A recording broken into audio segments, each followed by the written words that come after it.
Hello, this is Impact. I'm Yalda Hakim. The embattled British Prime Minister fights back in the House of Commons. Boris Johnson comes under attack over lockdown parties in Downing Street. So since he acknowledges the ministerial code applies to him, will he now resign? No, Mr. Speaker, This as the official inquiry into the parties is completed and could be released in the coming hours. Political advisors from Ukraine, Russia, Germany and France are holding talks in Paris, while Kiev is certain Moscow has not yet massed enough forces to invade Ukraine. Up to 70% of 10-year-old children in low-income countries cannot read as a result of school closures during the pandemic. That's all coming up here on Impact.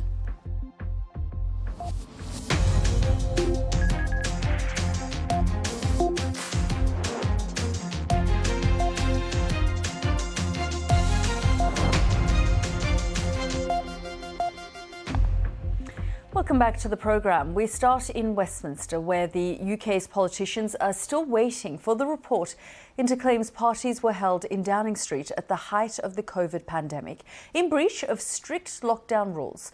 We know the report by a senior civil servant is complete, but it hasn't yet been handed to Number 10. And it's still not clear when it might be published. Now, within the past couple of hours, Boris Johnson has appeared at his regular question and answer session with MPs.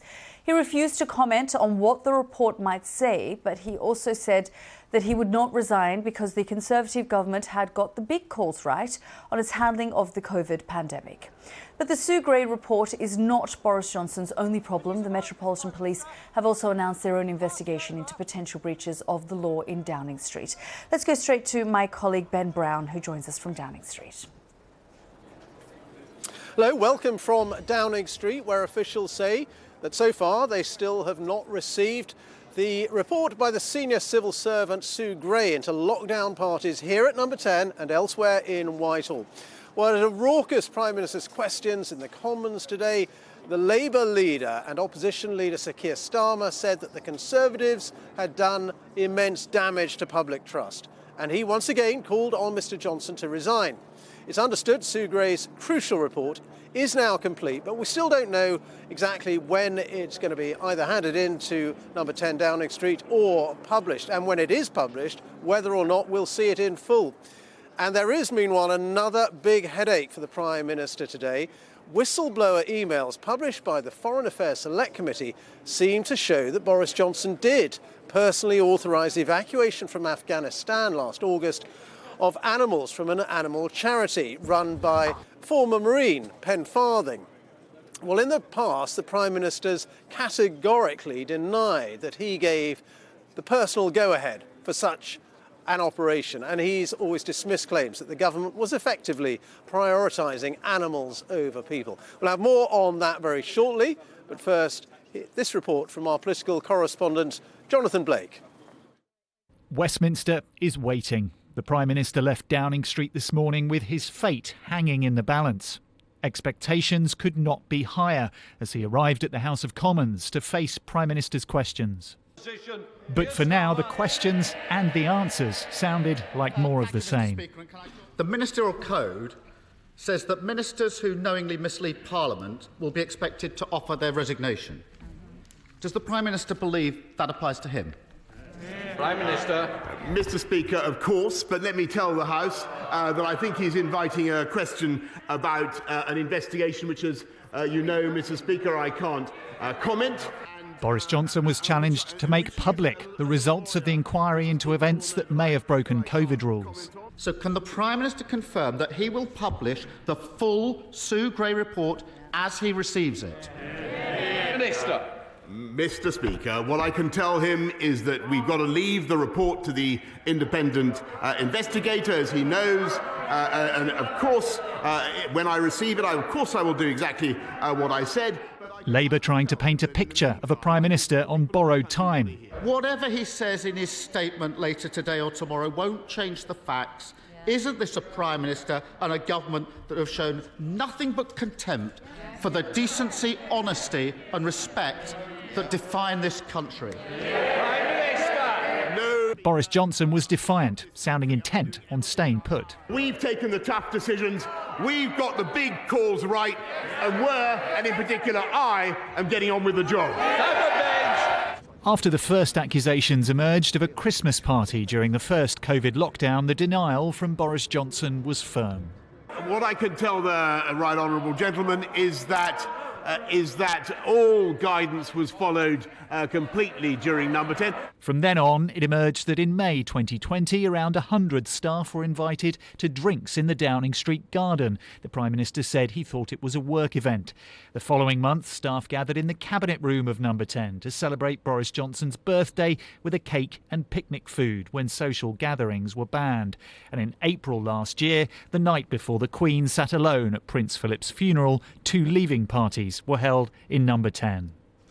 Could I ask a couple of questions? The Prime Minister's senior advisor turned fierce critic, Dominic Cummings, is one of many to have given evidence to the Sue Gray inquiry. Any later today?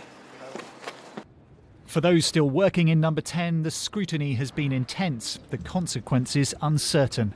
The wait won't last much longer for what's been promised as a definitive version of events.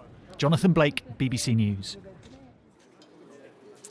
Well, the wait for Sue Gray's report does still go on. Let's go to our political correspondent, Nick Eardley, who's in the central lobby of the Houses of Parliament. And I suppose at one stage we were thinking that we might have got the Sue Gray report before Prime Minister's questions, Nick, and if we had, it might have been a little bit more explosive. It was quite rowdy and noisy, but it wasn't perhaps as explosive as it could have been. I think that's right, Ben. If it had been before Prime Minister's questions, it would have been a completely different affair.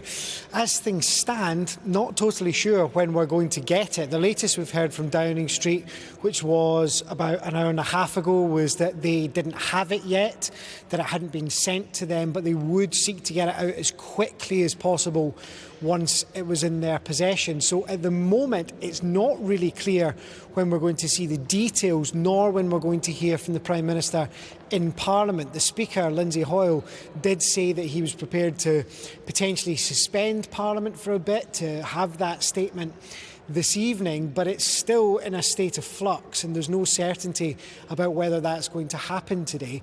All the while, MPs are mulling around here, chatting about what to expect. There is a feeling, I think, broadly within the Conservative Party that they want to wait, they want to see what it says. Many MPs who might have reservations about Boris Johnson are waiting until they get that report before they decide what to do next. But I was just speaking to one of the key rebels, one of those people who won't come on the record just now because they want to wait and see what's in that report too. And they do still seem fairly confident that when that report comes out, there are enough Conservative MPs who are waiting to send in no confidence letters in the Prime Minister to trigger a vote. Now, far from guaranteed. We hear those predictions fairly, maybe not regularly, but we hear them sometimes at Westminster and they don't come to fruition. But there is a feeling that that moment when that report lands, when the Prime Minister gives his account and when MPs here mull over it, it's a really big moment for Boris Johnson's premiership, and I imagine he is waiting as nervously as some others to see what's in it. All right, Nick, stay with us because I want to ask you about another headache for the Prime Minister this afternoon, which is whistleblower emails, which are raising more questions about Boris Johnson's insistence that he did not personally intervene to assist an animal charity during the Afghanistan evacuation last August.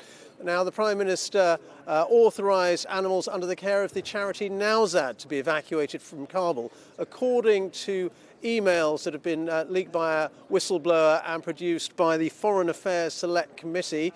That charity, run by Penn Farthing, appealed for help to fly out animals as the Taliban were seizing control of the Afghan capital last year. Well, the Foreign Office documents which have been seen by that committee investigating the evacuation say that the Prime Minister did intervene to help rescue the charity's staff and animals. This is significant because Mr Johnson has always previously dismissed claims that he prioritised in any way animals over people during the operation.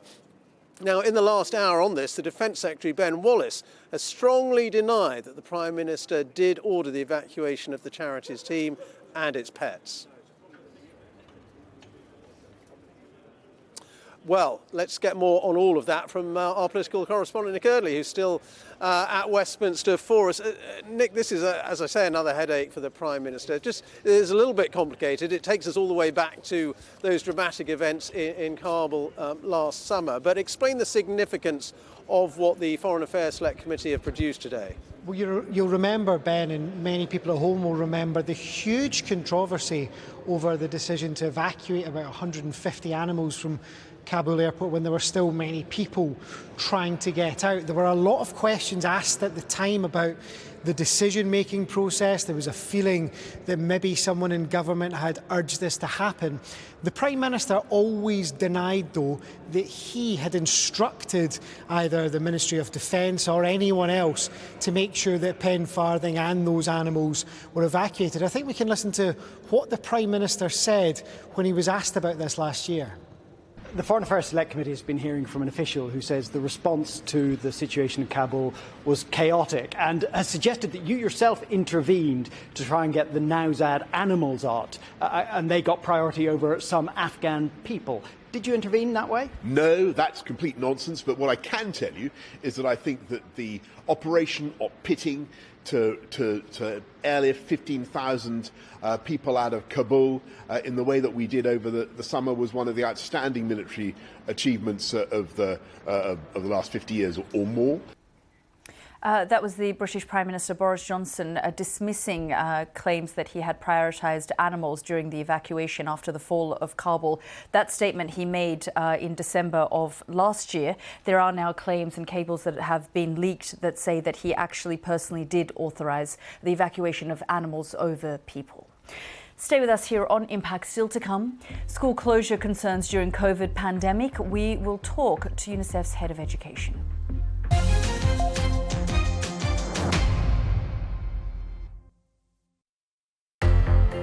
The shuttle Challenger exploded soon after liftoff.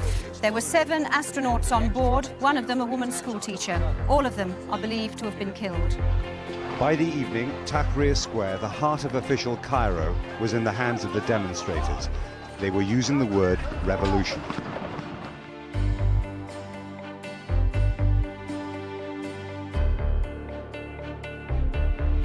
The earthquake singled out buildings and brought them down in seconds. Tonight, the search for any survivors has an increasing desperation about it as the hours pass. The new government is firmly in control of the entire Republic of Uganda. Survivors of the Auschwitz concentration camp have been commemorating the 40th anniversary of their liberation. They toured the huts, gas chambers and crematoria and relived their horrifying experiences.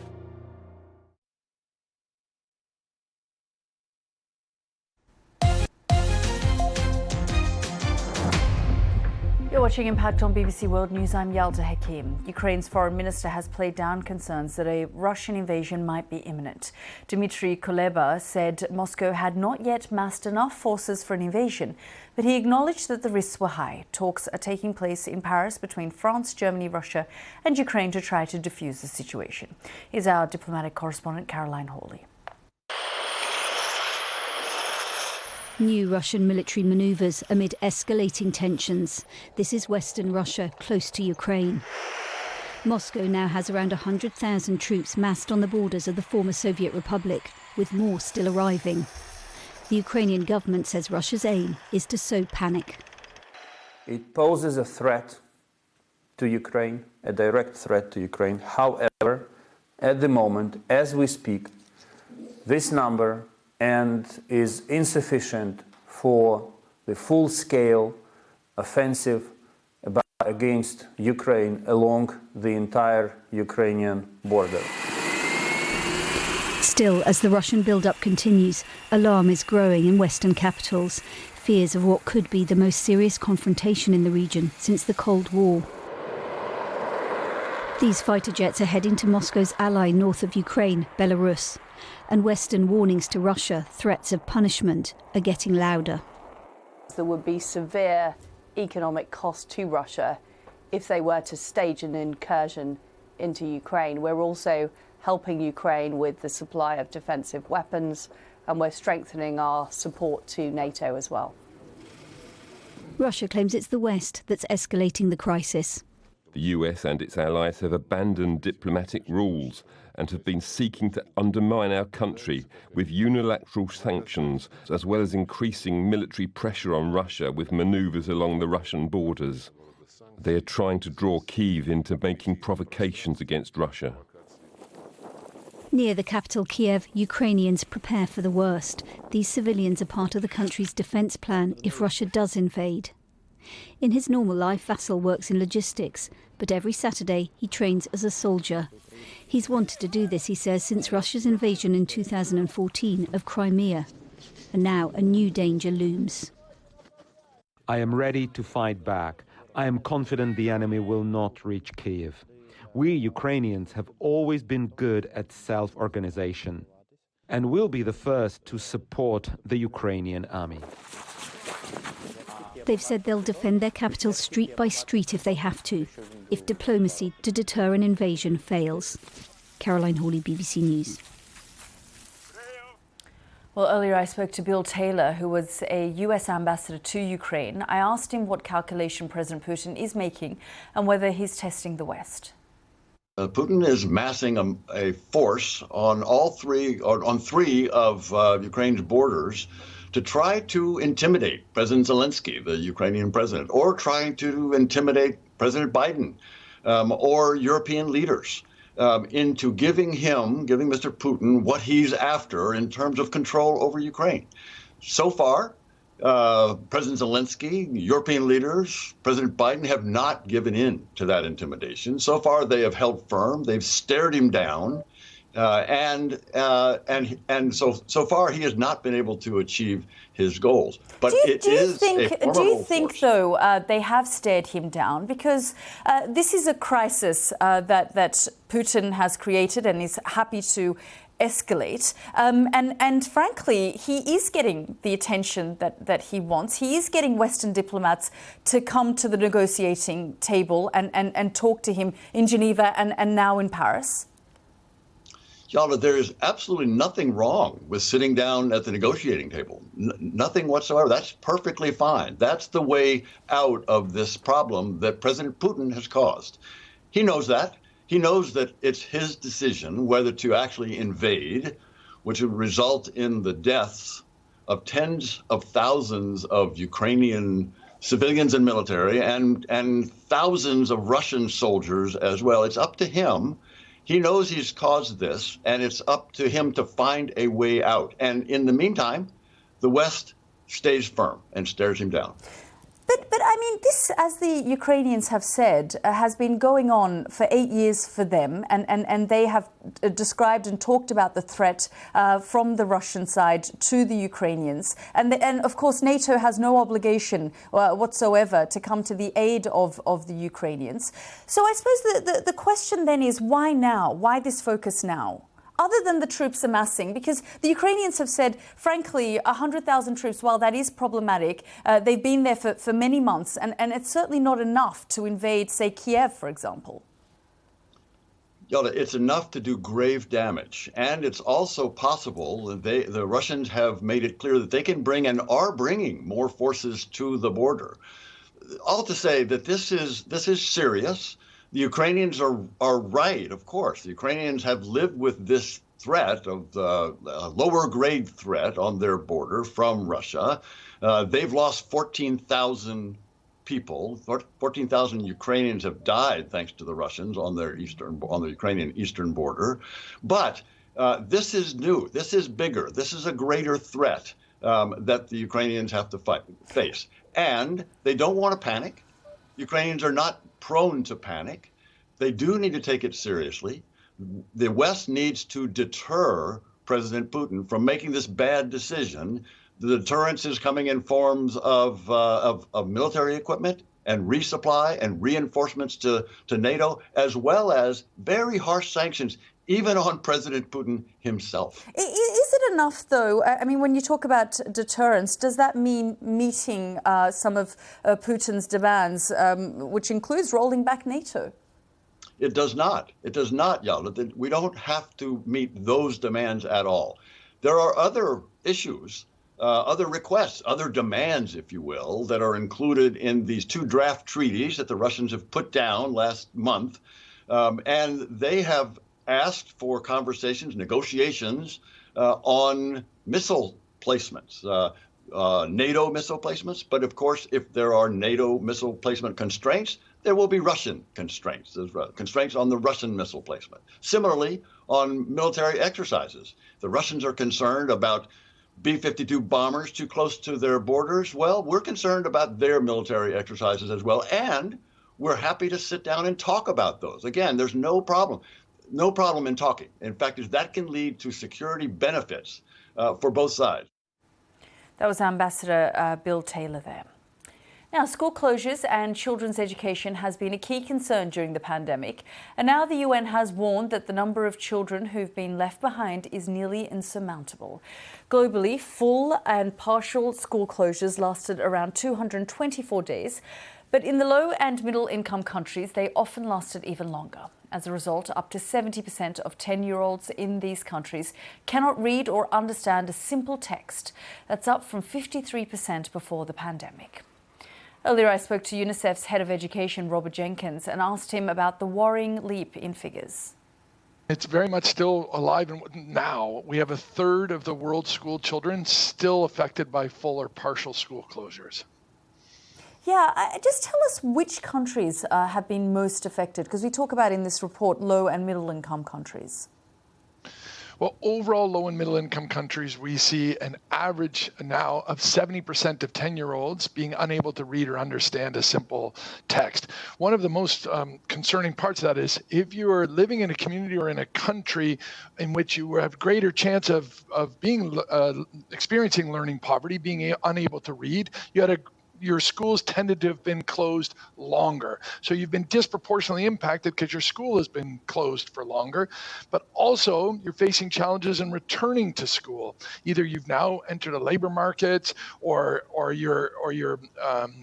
we've seen large numbers of early marriage, or you're returning to a school that's less able to provide the catch-up classes that are needed. So we see growing disparities in addition to this very worrying overall average trend. Yeah. So basically you're saying that education poverty has been exacerbated because of the pandemic and these lockdowns. It has indeed. So the world was experiencing a global learning crisis before the pandemic. Indeed, there was some very real disparities, but those have been exacerbated over the last 2 years with children that were previously marginalized being left behind. So what's absolutely critical now as schools are reopening is we need to look at the specific needs of each and every child and ensure they receive the support to bridge back to school. And how challenging, though, is that to bridge back? Because, frankly, if they were already facing some kind of education poverty, if they already had a lack of resources, how do you now speed it up? Well, you need to understand what are the barriers that each child faces and address those. So think of the girl whose parents have lost their income. Now she's in the labor market. The family's relying on her income. We need to provide the support to that household to enable that child to bridge back. Or think of the child that had less access to a device than their neighbor, so they weren't able to access remote learning. We need to support that child to bridge them back.